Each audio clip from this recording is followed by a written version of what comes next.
سحری کب تک کھا سکتے ہیں؟ اگر صبح صادق کے 1 منٹ بعد تک کچھ کھا پی لیا تو کیا روزہ ہو جائے گا؟ جائز نہیں ہے صبح صادق کے 1 منٹ بعد. جیسے اگر ٹائم لکھا ہوا ہے 5:55 فار ایگزامپل اور آپ نے 5:56 تک کھا لیا تو ناجائز کام تو کیا، لیکن روزہ اس لیے نہیں ٹوٹے گا کہ یہ جو سحری کے اوقات لکھے ہوئے ہوتے ہیں نا کہ 5:55 5:56 یہ 100% 100% یقینی نہیں ہوتے. تو اس لیے اس میں الیقین لا یزول بالشک والا قاعدہ چلتا ہے کہ 55 کے بجائے آپ نے 56 پہ کھا لیا، 56 تک 1 منٹ اوپر ہو گیا، تو چونکہ 100% یقین نہیں ہوا ابھی سحری ختم ہونے کا، تو ہم یہی سمجھیں گے کہ گویا ابھی وقت ختم نہیں ہوا، تو یہاں فائدہ پہنچایا جائے گا روزہ رکھنے والے کو. لیکن 2 منٹ ہو گئے تو پھر جو ماہرین فلکیات ہیں وہ کہتے ہیں 2 منٹ اتنی تاخیر ہے کہ پھر آپ دوبارہ قضا کریں اس روزے کی.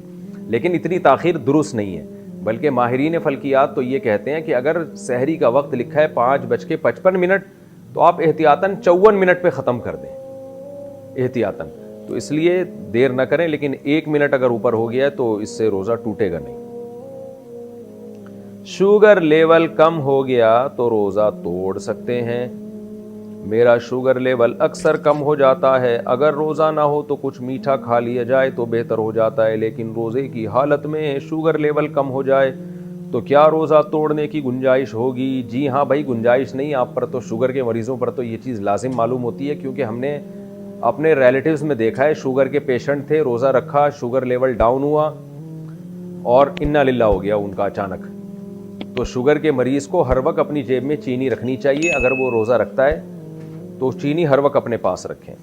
اگر روزے میں ان کی طبیعت خراب ہونے لگے اور اندازہ ہو جائے کہ انا للہ ہونے والا ہے تو فوراً چینی کھا لیں تاکہ انا للہ ہونے سے ان کی حفاظت ہو جائے. تو شوگر کے مریض روزہ رکھیں لیکن اپنے ساتھ چینی رکھیں ہر وقت، کیونکہ جان بچانا بہرحال پہلے ضروری ہے، اور بیمار آدمی کو اللہ نے اجازت دی ہے تو اللہ کی اجازت سے فائدہ اٹھانا چاہیے. ہمارے ایک جاننے والے ایک سفر میں میرے ساتھ تھے، ان کو کہیں بس میں الٹیاں ہو گئیں، گاڑی میں الٹیاں ہو گئیں. تو اب مجھے تو پتہ نہیں تھا کہ ان کو شوگر ہے اور یہ کوئی مسئلہ ہے ان کے ساتھ. تو ہم تھے بھی تھر کے سفر میں، صحرا میں، بالکل کوئی نہ ہوٹل قریب میں، نہ کھانے پینے کی کوئی جگہ. تو وہ جناب چکر آ رہے ہیں اور بالکل مرنے لگے وہ. تو ہمارے بچے بھی تھے ساتھ میں، شکر ہے کسی بچے کے پاس سے ایک ٹافی نکل آئی، تو وہ ٹافی میں نے ان کے منہ میں ڈالی ہے تو تھوڑی دیر میں ایک دم ان کی آنکھیں کھلی اور صحیح ہو گئے، بالکل فٹ فاٹ ہو گئے نا. اللہ کا فضل اب تک صحیح ہیں. تو اس وقت مجھے اندازہ ہوا شوگر کے مریض کو ہر وقت اپنے پاس لالی پاپ اور ٹافی اور چاکلیٹوں اور چینی اور گڑ اور مٹھائیوں کا انتظام رکھنا چاہیے ہر وقت اپنے پاس. روزے میں اچھا وہ تو ان کی حالت ایسی ہو گئی، میں بتا بھی نہیں رہے کہ مجھے میٹھا کھلاؤ، وہ تو ہمیں ہی خیال آیا کہ لگتا ہے ان کو شوگر ہے، ڈاؤن ہو گئی ہے، تو اللہ نے ان کو زندگی دے دی، بچ گئے الحمدللہ. اور جوان آدمی ہے، کوئی زیادہ بوڑھے بھی نہیں ہیں. روزے کی نیت کیسے کریں؟ روزے کی نیت کیسے کی جاتی ہے؟ اگر سحری میں آنکھ نہ کھلے تو روزے کا کیا حکم ہے؟ دیکھیں، روزے کی نیت بس دل میں کی جاتی ہے. رمضان میں تو سب کی نیت ہوتی ہے، جو سحری کر رہا ہے تو اس لیے کر رہا ہے نا کہ روزہ رکھے گا، تو اتنی نیت کافی ہے. یہ جو مشہور دعا ہے وہ بصوم غد نویت من شہر رمضان، یہ کسی حدیث سے ثابت نہیں ہے، تو بس دل میں نیت کافی ہے. تو البتہ جو قضا روزہ ہے نا، قضا روزہ رمضان کا، جب آپ قضا روزہ کریں تو پھر نیت صبح صادق سے پہلے ضروری ہے. اور اگر قضا روزہ نہیں رکھ رہے، نفلی روزہ رکھ رہے ہیں یا رمضان کا روزہ رکھ رہے ہیں رمضان کے اندر، تو پھر نصف النہار سے پہلے بھی نیت کافی ہے. نصف النہار کا مطلب یہ ہوتا ہے صبح صادق سے لے کے غروب آفتاب تک جتنے گھنٹے بنتے ہیں نا، تو آدھا ٹائم گزرنے سے پہلے.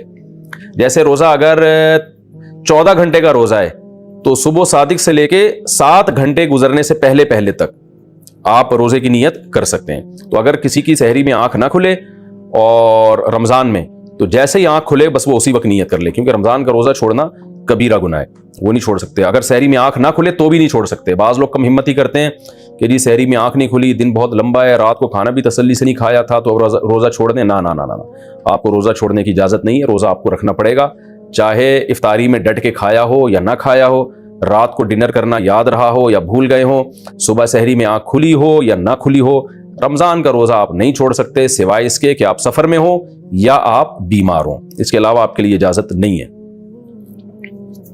سحری اور افطاری اذان سے کریں یا وقت سے؟ سحری اور افطاری کا تعلق اذان سے ہے یا وقت دیکھ کر سحر و افطار کرنا چاہیے؟ وقت سے اس کا تعلق ہے، اذان سے نہیں ہے۔ اذانیں بعض دفعہ غلط ہو جاتی ہیں۔ بعض اہل حدیث حضرات یہ کرتے ہیں کہ سورج ابھی آدھا غروب ہوتا ہے تو وہ اذانیں دے کے سب کا روزہ توڑوا دیتے ہیں، خراب کر دیتے ہیں۔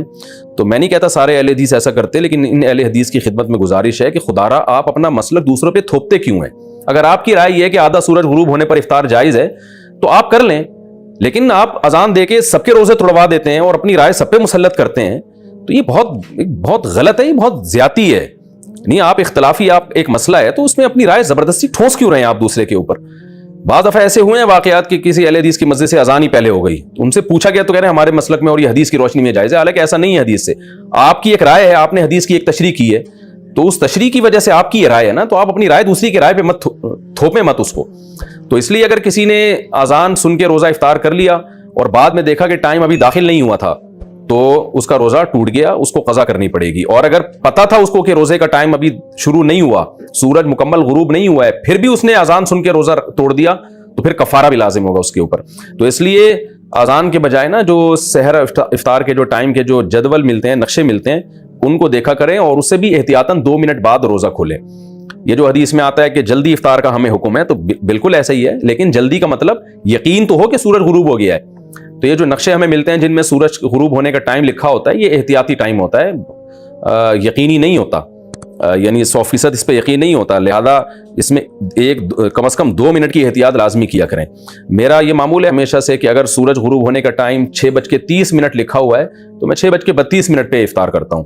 تو سحری میں بھی بہتر ہے کہ 1 منٹ پہلے بند کر لیں، تو اس لیے اس میں احتیاط کے پہلو کو پر عمل کرنا چاہیے۔ ہاں، اگر آپ نے کئی بار تجربے کے بعد دیکھ لیا کہ ہماری مسجد کی اذان صحیح ٹائم پہ ہوتی ہے، جو غروب آفتاب کا ٹائم لکھا ہے اس سے 2 منٹ بعد ہوتی ہے، تو پھر آپ اذان پہ افطار کر لیں۔ میں جہاں رہتا ہوں یہاں ہم نے مؤذن کو پابند بنایا ہوا ہے کہ بھائی جو غروب آفتاب کا ٹائم ہے، جو ایگزیکٹ ٹائم ہے نا، اس سے 2 منٹ کے بعد آپ نے اذان دینی ہے، تو وہ دیتے ہیں۔ اس طرح پھر ہمیں اطمینان ہوتا ہے کہ اذان صحیح ٹائم پہ ہو رہی ہے، تو پھر آپ اذان پہ افطار کر سکتے ہیں۔ سارا دن محنت کی ہے تو 1-2 منٹ میں کیا جلد بازی کر کے کیا کر لیں گے بھائی؟ کیوں اپنے روزے کو مشکوک بناتے ہیں؟ سحری کے وقت میں اختلاف، عوام کیا کرے؟ سحری کے وقت میں اختلاف کے بارے میں رہنمائی فرمائیں، عوام اس اختلاف میں کیا کرے؟ جی ہاں، سحری کے وقت میں یہ اختلاف ہے کہ 18 ڈگری پہ سحری کا وقت ختم ہوتا ہے یا 15 ڈگری جب سورج آ جاتا ہے۔ ہمارے شیخ حضرت مفتی رشید احمد صاحب رودھیانوی رحمۃ اللہ علیہ رحمہ اللہ تعالیٰ فلکیات کے بہت ایکسپرٹ تھے، ماہر تھے۔ ان کی رائے یہ تھی کہ 15 ڈگری پہ جب سورج آتا ہے تو سحری کا وقت ختم ہوتا ہے، اور وہ آج کل جو نقشے چل رہے ہیں نا، اس سے تقریباً 15-20 منٹ کے بعد وہ ٹائم شروع ہوتا ہے۔ لہذا اگر عام نقشوں میں ٹائم لکھا ہوا ہے کہ جی 5:40 پر لکھا ہے سحری کا ٹائم بند ہو رہا ہے، تو مفتی رشید احمد صاحب رحمہ اللہ تعالیٰ نے جو نقشے چھاپے ہیں ان کے مطابق وہ 5:40 کے بجائے 5:50 یا 55 ہوگا، 5:55 چل رہا ہے میرا خیال ہے۔ تو یہ 15 سے 20 منٹ کا اختلاف انڈیا پاکستان میں، لیکن جب آپ ناروے یا ان ملکوں کی طرف جاتے ہیں، یورپ کی طرف، تو یہ ٹائم اور زیادہ بڑھ جاتا ہے، یہ اختلاف کا جو ٹائم ہے۔ لیکن دارالعلوم کورنگی اور بنوری ٹاؤن وغیرہ کی رائے یہ ہے کہ 18 درجے پہ جب سورج ہوتا ہے تو پھر سحری کا وقت ختم ہوتا ہے، اور اس کے مطابق جو نقشے آج کل چھپے ہوئے ہیں وہ اسی کے مطابق چھپے ہوئے ہیں، وہ ٹائم ذرا جلدی ختم ہو جاتا ہے۔ اب یہ اختلاف ہے، تو اس میں اگر آپ مجھ سے پوچھتے ہیں کہ صحیح قول کیا ہے، تو صحیح قول ہماری رائے میں مفتی رشید احمد صاحب کا قول صحیح ہے۔ وجہ اس کی ہے کہ وہ مشاہدے پر مبنی ہے۔ آپ نیوٹرل ہو کے اگر مشاہدہ کریں، یعنی نقشوں کو دائیں طرف رکھیں آپ، اور کسی سے کچھ بھی نہ سنیں آپ، کیونکہ آپ کسی کو ساتھ لے کے جائیں گے نا تو وہ پھر آپ کو نیوٹرل رہنے نہیں دے گا، کسی بھی قول والے کو